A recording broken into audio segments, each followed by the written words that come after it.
ถึงแล้วพี่น้องถึงแล้วแล้วซูมเข้าไปเบิ่งคักๆว่าปลาอีหยังกันแน่โอ้ปลาเคิงพี่น้องปลาเคิ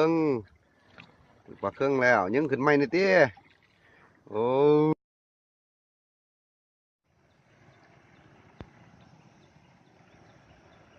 มื้อนี้ก็เป็นเช้าของมื้อวัน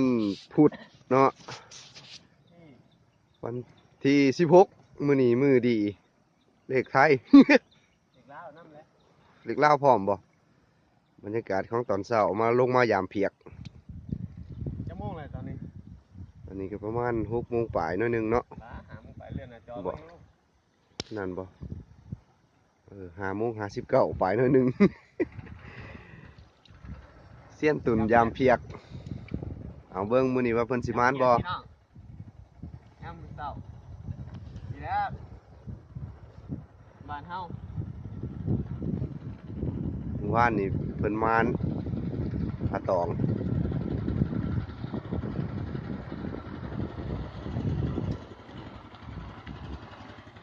เกี่ยวเก่งแท้ น้ำแห้งกว่าเก่า โอ้สูดมากของอีกแล้วเราเนี่ยของอีกแล้วขาด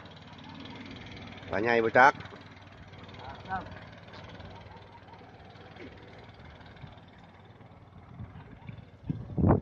กินแล้ว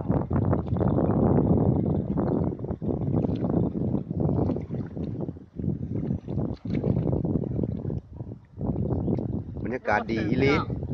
ลมวีเย็นๆโอ้ยคัก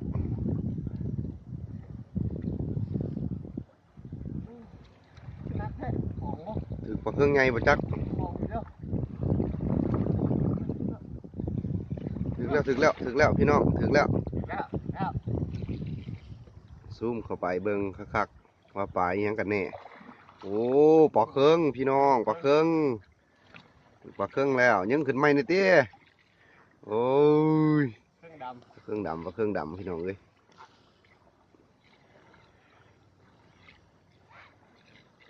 ำกัดหมดแล้ว เรียบร้อยหนึ่ง แล้ว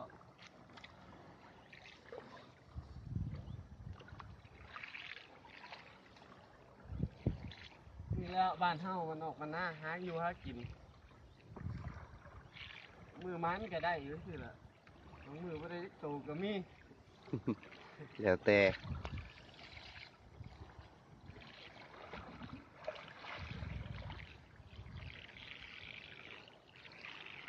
รุ่นต่อไป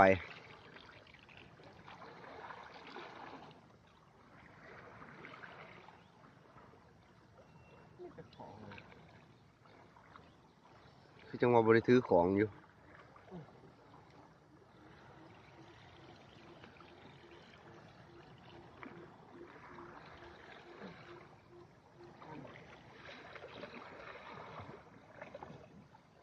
วันเลย เว้ยล่ะ